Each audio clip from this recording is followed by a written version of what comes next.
बिस्मिल्लाहिर्रहमानिर्रहीम रब्बि इश्रह ली सदरी व यस्सिर ली अमरी वाहलुल उक़दतम मिन लिसानी यफ़क़हू क़ौली। अस्सलामु अलैकुम व रहमतुल्लाहि व बरकातुहू।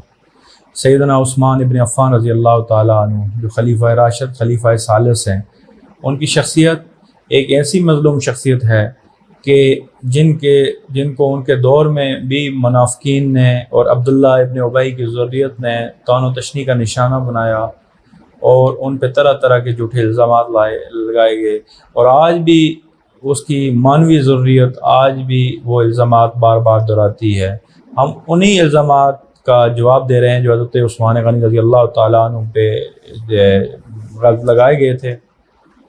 उनमें से एक इल्ज़ाम ये है कि एक सहाबी रसूल जलील क़दर सहाबी रसूल और दरवेश सहाबी हज़रत अबू ज़र गफ़ारी रज़ी अल्लाह ताला अन्हु, उनको हज़रत उस्मान ने अपने दौर में जिला वतन कर दिया था और रब्ज़ा की तरफ एक गांव था, एक देहात था, वीराना था, वहाँ पे उनको भेज दिया था और उन्होंने अपनी आखिरी ज़िंदगी वहाँ पे गुजारी। आज हम इस इतराज़ को देखेंगे कि ये किस तरह का इतराज़ है। हज़रत अबू ज़र गफ़ारी रज़ी अल्लाह ताला अन्हु एक दरवेश साहबी थे और उनकी ज़िंदगी का स्टाइल, ज़िंदगी गुजारने का तरीक़ाकार, उनकी बोदोबैश भी दरवेशाना थी।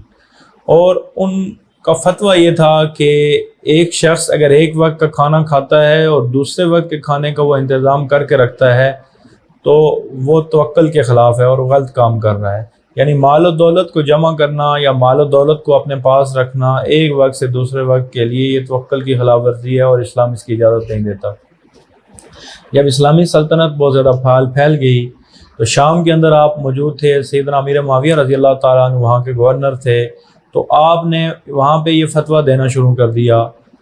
दौलत की रेल पेल थी तो आपने कहा कि अमीर मुआविया और जितने लोग हैं ये गलत कर रहे हैं, दौलत नहीं होनी चाहिए, ये सारी बांट देनी चाहिए और अमीर लोगों का कंसेप्ट इस्लाम में है ही नहीं। हज़रत अमीर मुआविया ने उनको समझाने की कोशिश की कि इस्लाम ज़कात की बात करता है, सदका और खैरात की बात करता है, उसके बाद दौलत पाक हो जाती है और उसमें आपकी मर्ज़ी है आप तसर्रुफ़ कर सकें। दौलत हासिल करना बज़ाते ख़ुद एक कोई बुरा फ़ेल नहीं, लेकिन उसमें से अल्लाह का, अल्लाह के रसूल का हक़ जब अदा कर दिया तो उसके बाद वो दौलत जो है वो आप रख सकते हैं और उसको आप अपने लिए, अपने अहल व अयाल के लिए इस्तेमाल कर सकते हैं। लेकिन अबू ज़र गफ़ारी रज़ी अल्लाह ताला अन्हु दरवेशाना ज़िंदगी गुजारते थे तो वो बार बार इतराज़ करते, कभी जुम्मे के खुतबों में खड़े हो जाते, कभी मजलिसों में खड़े हो जाते, कभी चौक चौराहों में खड़े हो जाते। तो सैयदना अमीर मुआविया रज़ी अल्लाह ताला अन्हु ने हज़रत उस्मान को ख़त लिखा कि अबू ज़र गफ़ारी एक जलील क़द्र सहाबी हैं, लोग उनकी बात को सुनते हैं, उनकी वजह से ये मसला पैदा हो रहा है। तो हज़रत उस्मान ने उनको कहा कि आप उनके साथ कोई इस तरह का रवैया न रखें कि जो उनके शायाना शान न हो, उनको आप वापस मदीना भेज दें, मैं उनसे बात करूँ।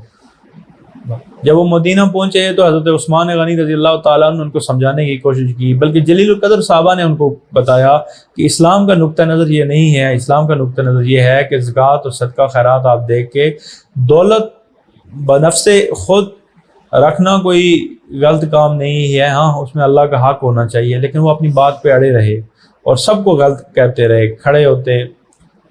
जब ये बात फैलनी शुरू हो गई, उन्होंने महसूस किया कि मदीने के लोग भी मेरे इस बात को बुरा महसूस करते हैं, तो उन्होंने ख़ुद हज़रत उस्मान गनी से इस्तदा की कि आप मुझे कहीं देहात की तरफ भेज दें ताकि मैं इन लोगों से अलग ज़िंदगी गुजारूँ, मेरा स्टाइल तो दरवेशाना ही रहेगा। अब वो रब्ज़ा की तरफ ख़ुद चले गए और वहाँ पे आखिरी ज़िंदगी उन्होंने गुजारी। ना ही हज़रत उस्मान गनी ने उनके एहतराम में कोई कमी की, ना ही उनको जिला वतन किया।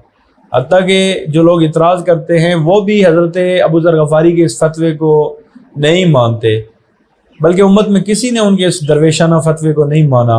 अगर वो लोग इतराज़ वाले सच्चे होते तो वो सारा कुछ खुद अपना वक़्फ़ कर देते और सारा कुछ ख़त्म करके एक वक्त का खाना खाते और दूसरे वक्त का इंतज़ाम उनके पास ना होता। लेकिन उनके दिल के अंदर कजरवी बड़ी भरी हुई है, बुग़्ज़ भरा हुआ है, तो उस वाक़े को इस्तेमाल करते हैं। वमा अलैना इल्लल बलाग।